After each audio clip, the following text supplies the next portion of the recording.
మనము సీతారాంబాగ్లో ఉన్న శ్రీ సీతారాముల వారి గుడిలో ఉన్నాము. ఇది 400 సంవత్సరాల పురాతనమైన గుడి.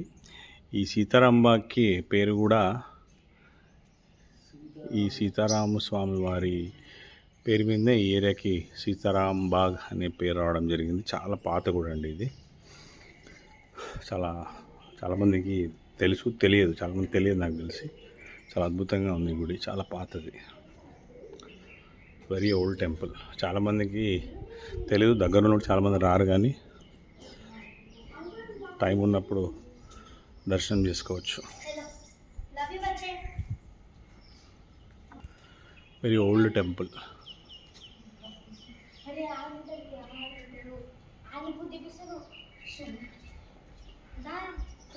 చాలా పాత కట్టడాలు, అద్భుతంగా ఉంది గుడి. జై శ్రీరామ్.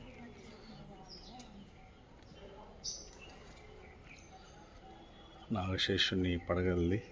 ఇక్కడ అన్నీ కూడా ఊరేగింపు అప్పుడు యూజ్ చేసే అన్ని పాత అన్నీ కూడా ఇక్కడ ఉన్నాయి, చూడవచ్చు మనము. ఇక్కడ చూస్తే పాత కట్టడాలు, పాత పెయింటింగ్ అప్పటి జమానాది. అంటే ఇది ఎన్ని వందల సంవత్సరాలు దాని ఆనవాళ్ళు కనిపిస్తున్నాయి మనకి.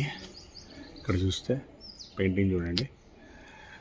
గుడి మాత్రం చాలా పాతదండి. ఇట్లాంటివి మనం పరిరక్షించుకోవాలా, డెవలప్ చేయాలా. అవకాశం ఉన్నప్పుడు కుటుంబ సమేతంగా వచ్చి ఈ గుడిని దర్శనం చేసుకోవచ్చు. సీతారాంబాగ్లో ఉంది, సిటీ మధ్యలో ఉంది. ఇది నాంపల్లికి చాలా దగ్గరలో. సీతారాంబాగ్ అంటే ఎవరని చెప్తారు, మీరు లొకేషన్లో కొట్టుకోవచ్చు. జై శ్రీరామ్. అందరూ బాగుండాలి, అందులో మనం ఉండాలి. ఇక్కడ మీరు చూస్తే 15 తలల శేషనాగు చాలా ఆకర్షణీయంగా ఉంది. ఇక్కడ రామవారి పెయింటింగ్స్, అక్కడ పైన విష్ణుమూర్తి పడుకున్న ఆకారంలో చాలా బాగుందండి గుడి మాత్రం. శయనమైన ఫోటో ఇది, చాలా బాగుంది నిజంగా. ఇవి ఊరేగింపులో ఉపయోగించే ఈ యొక్క దేవతల చిన్న విగ్రహాలు. అంటే ఏనుగు, రథాలు,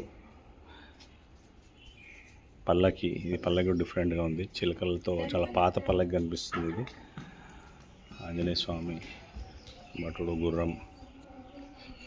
బాగుంది సార్ గుడి అయితే మాత్రం, వెరీ నైస్. ఇక్కడ రథం ఉందంట, మా రామగారు చెప్తున్నారు, అది కూడా చూద్దాం మనం. ఇది చూడండి, మరి ఎన్ని సంవత్సరాలు జరిగింది, చాలా పాత రథం ఇది. ఇట్లాంటివన్నీ పరిరక్షించుకోవాలి. ఎందుకంటే అప్పటి కళలు, అప్పుడు ఉన్న నైపుణ్యం చేసిన వాళ్ళు ఇప్పుడు లేరు మనకి. అప్పుడు చేసింది ఇంకా ఉన్నాయంటే వాళ్ళ టాలెంట్ ఎంత గొప్పదో మనం తెలుసుకోవాలి.